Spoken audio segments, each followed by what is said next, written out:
Hello, Alexis. Hi, Judy. How are you doing today? I'm doing great. How are you? Very well, thank you. Good. I'm Judy Chapala with the Loft Realty, and I have with me today Alexis Wenzowski of Hamilton Jewish Family Services, and it'll be a pleasure to speak to you today, Alexis, about what you are up to these days. Oh, I'm delighted to be here. Thanks for having me on, Judy. I really appreciate it. Yeah, it's an absolute pleasure. So just so we know, what kind of services does Hamilton Jewish Family Services provide? So Hamilton Jewish Family Services, we're located in downtown Dundas at 30 King Street East. So for services, we have three main areas. We have senior support. So for that, it includes Holocaust survivor support. We had a seniors day program, a seniors active living center. All of that has gone virtual. We also have poverty reduction, which includes the Hamilton Kosher Food Bank, the only kosher food bank west of Toronto in the entire province. We have case management, employment counseling. All of those things are eligible for anyone who's in need. And then we have something called Life Navigation, which was community workshops and education, helping people navigate problems in life, because we've all been there. And I'm really pleased to announce is that we received recent funding to have a mental health counselor fall under that area. So it's really exciting. You're the first big name I've told about this, Judy. So Fantastic. yeah. That's wonderful. People need help pretty They well do. at many different stages in life. So that's wonderful. And the counseling is got to be helpful, especially right now. There must be people calling about that. It's especially helpful right now. And when we think about mental health and people just feeling stress and anxiety, uncertainty with the future, with the markets, we want to make sure that everyone feels supported. And we've always kind of valued creating a safe space for anyone in the community. And so this just seemed like the logical next step to help residents of the Jewish community, but also residents in Dundas and Hamilton access services too. Yeah. You have volunteers that work with you as well, right? Mm-hmm. Yeah. Are they still working now?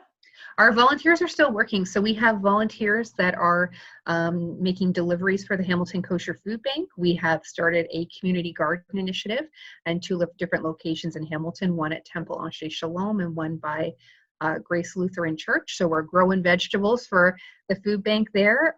We have friendly callers. We have partnered with the Jewish Federation to have grocery shopping done for anyone who has to isolate. We had something called the Mitzvah of the Month, the Miracle of the Month, where members of the community were volunteering to sew face masks, and we were giving those to volunteers, frontline workers, and also seniors that were in need too. So we are really pushing volunteer engagement. And I guess the other one too, we have something called a Senior Center Without Walls, where seniors can do programming over the phone. And so we're always looking for people to volunteer to do trivia, sports, anything over the phone. It's funny because seniors especially are being thrust into this virtual world probably quicker than they would than they would prefer to have done, but it's necessary, isn't it? It's necessary. And so, I mean, with that was really interesting because not everyone has access to the internet. So when this option came up for something that Seniors Without Walls to deliver programming over the phone, which the city of Hamilton had already started doing, we jumped on it. We just said, you know what, we have a lot of people that want to give back. And this way it encourages people to volunteer in a different way, while also making sure that those who are isolated, it doesn't even have to be seniors, remain connected to a community. Right. Yeah. I work with the group Hamilton Aging in Community, and a big part of that is isolation and how to sort of mitigate that. Do you work in conjunction or at all with Dundas Community Services and Jane Allen? So we've partnered on something. So we were doing an Aging in the Community course prior to the pandemic through the Hamilton Council on Aging. And so we did run it with Dundas Community Services, and they partnered. We sit at some tables together, and I've referred clients over to Jane, and Jane's done the same thing. So we try to collaborate as much as possible and work together just to build a stronger community. That's perfect. Yeah, wonderful. And how long have you worked there?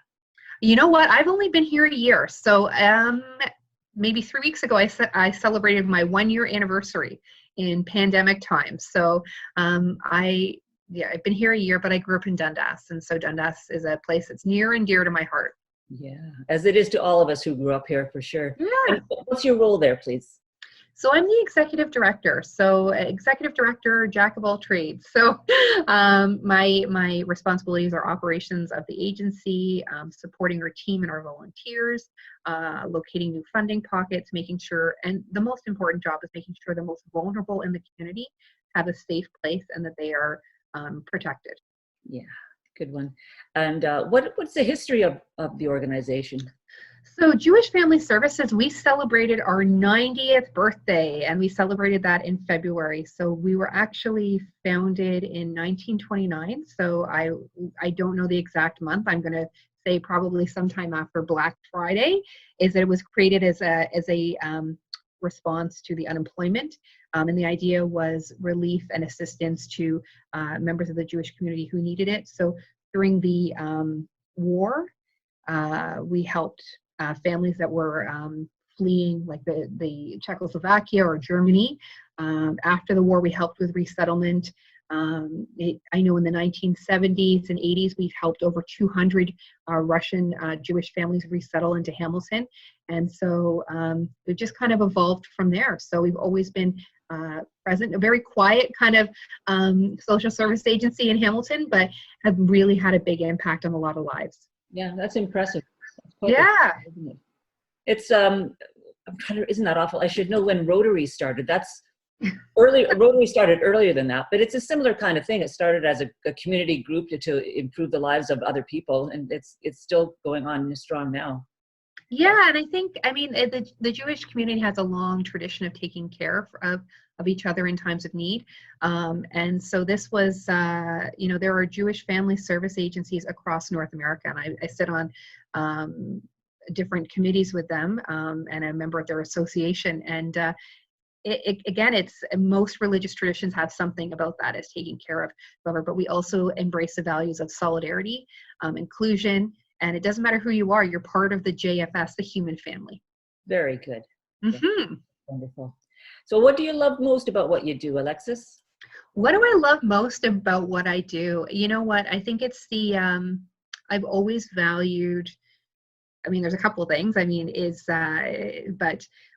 think the most important thing is, I have a great team. So I love having a great team and a really supportive board and a community, but also it's the feeling of helping people. It really is. And it sounds cheesy and I kind of one of those overrated statements, but I had a client call me the other day and said, like, whenever you're like a daughter to me. And I said, oh, I thank you. And they said, no, but I want you to know whenever I talk to anyone from JFS is that I know that I am loved and cared for and supported.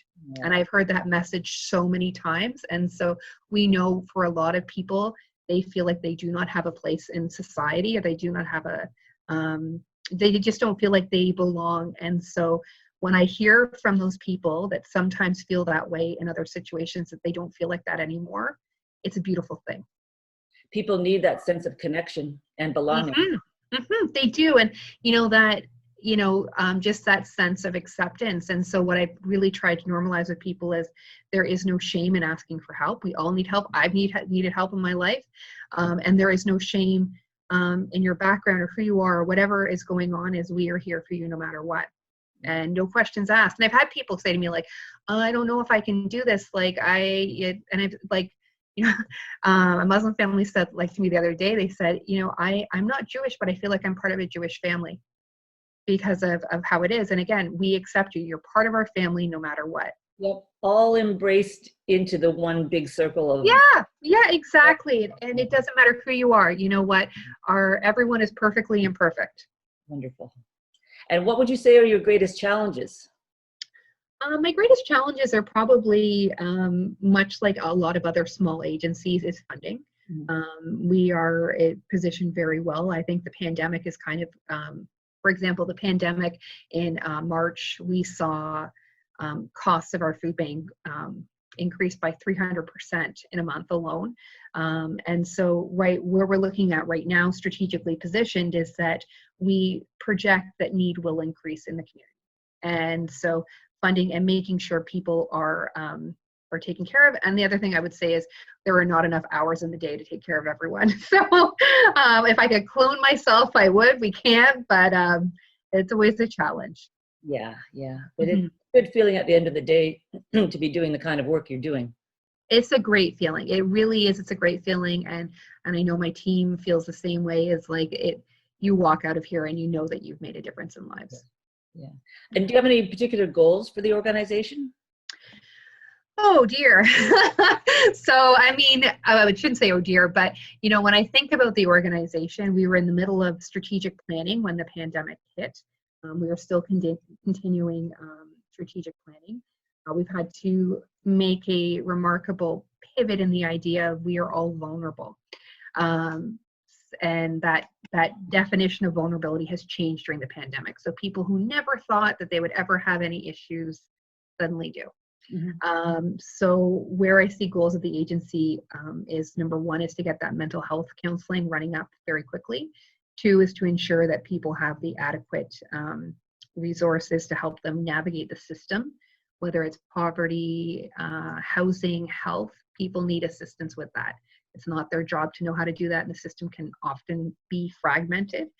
And also the other thing we're going to be rolling out is the idea, and we've started to pilot during the pandemic, is a kosher kind of Meals on Wheels program called Food for You, and it does not exist anywhere in Hamilton. No other Meals on Wheels program has ever been able to do kosher because of the dietary restrictions. So we have been working with Federation and one of the synagogues on it during the pandemic, and have served right now over 120 free meals to people who needed it. Right. And if people wanted to donate to the food bank, the kosher food bank, where would they do that? So we're located at 30 King Street East in Dundas. During the pandemic, we are open. There's a big sign that says HJFS in front. So we would just ask that they leave the donations outside the internal door. If they wanted to go online, they could go to www.hamiltonjfs.ca and make a donation there too. And they can sign up to volunteer. Get on our mailing list. Lots of stuff. I'm sure there's always a need for volunteers, I know. There's always a need, and the volunteers are the backbone. They really are the backbone of our community. Indeed. Now, what areas do you service? Do you service all of Hamilton? We service all of Hamilton. We actually have clients out in Burlington, and we have families in St. Catharines that we service as well. Very good. Yeah, so it's a really important thing for a lot of people. For sure, it is a lifeline, isn't it? It is a lifeline, Judy. You nailed it. Yeah. Is there anything else you'd like to share? You know, I'd like to just share is that we are here for the community. We hope to see you. Just stop by sometime and say hi as well. You know, our programs, when we were running them in normal times, were open to anyone who was interested. So our workshops, like our grief workshop, we did a course on hearing. We did a lot of stuff. If you need help, please contact us. And also, you know, don't be afraid to volunteer with us. We'd love to have you on board. Yeah. Very good. So anybody can reach out for whatever they want. Yeah, exactly. And, you know, we are stronger when we stand together and we work together. Yeah. It's an excellent service you provide, Alexis, and congratulations and good for you for doing so. It's such an important thing. Oh, thank you, Judy. I really appreciate the chance to be on here and to zoom in and talk a little bit more about what we do. And you get the word out in Dundas, because I heard a lot of times people in Dundas, I've never been inside, or I don't know what that place is. Well, thank you again, Alexis, so much for joining me today. It was an absolute pleasure to talk to you. Oh, thanks so much, Judy. Bye for now. Bye-bye. Bye.